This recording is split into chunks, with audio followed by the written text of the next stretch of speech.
गुरुर्ब्रह्मा गुरुर्विष्णु गुरुर्देवो महेश्वरा गुरुर्साक्षात् परब्रह्म तस्मै श्री गुरुवे नमः।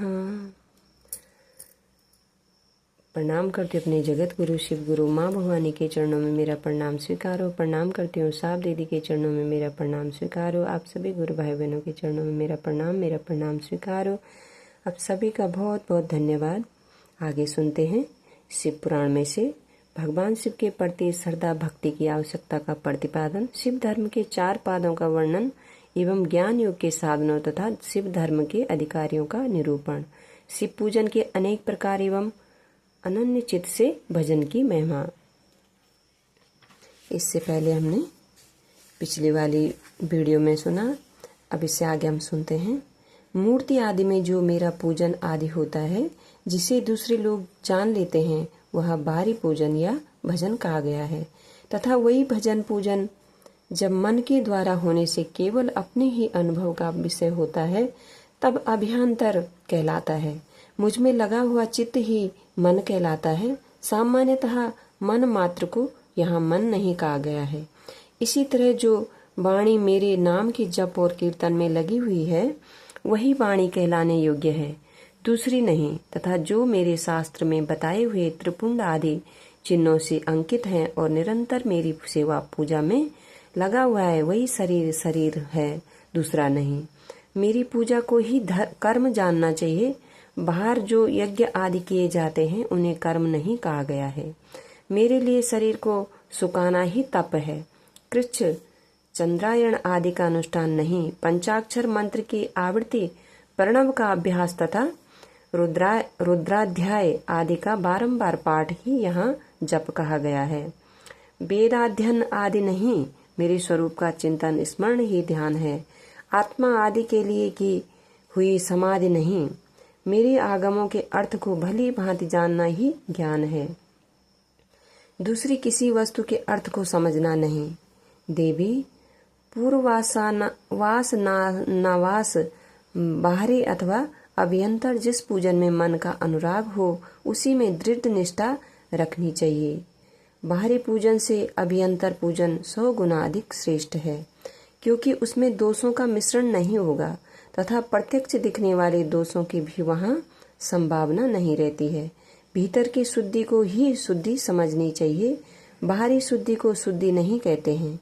जो आंतरिक शुद्धि से रहित है, वह बाहर से शुद्ध होने पर भी अशुद्ध ही है। देवी बाहरी और अभ्यंतर दोनों ही प्रकार का भजन भाव अनुराग पूर्वक ही होना चाहिए, बिना भाव के नहीं।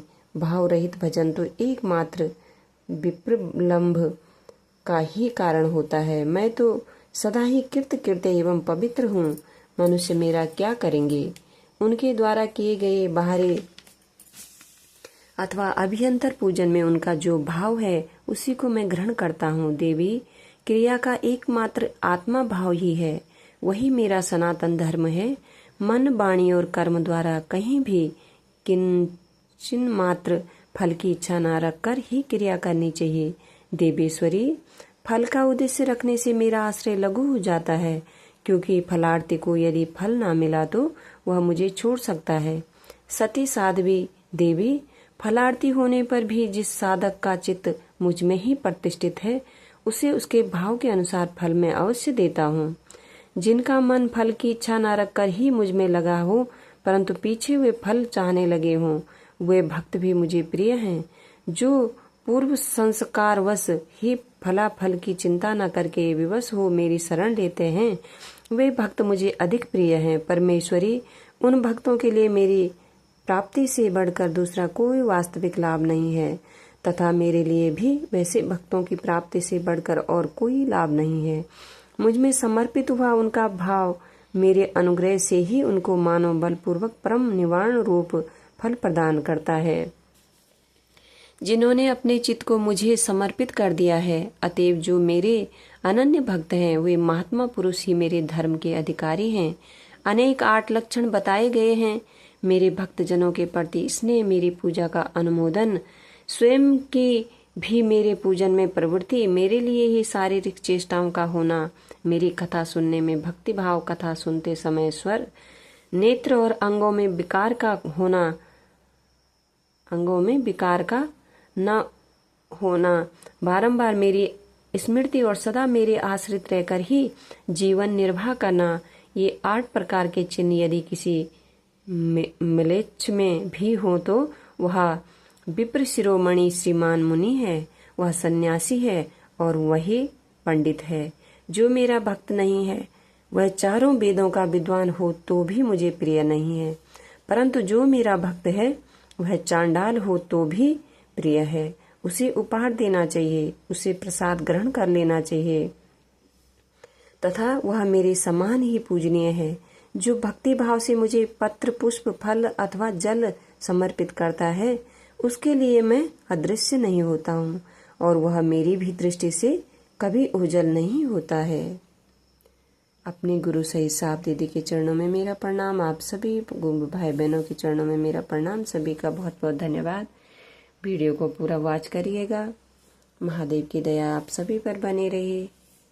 आज के लिए इतना ही, इससे आगे हम कल सुनेंगे। हरा भोला हरा भोला, भोला भोला हरा हरा, हरा शिवा हरा शिवा, शिवा शिवा हरा हरा, हरा भोला हरा भोला।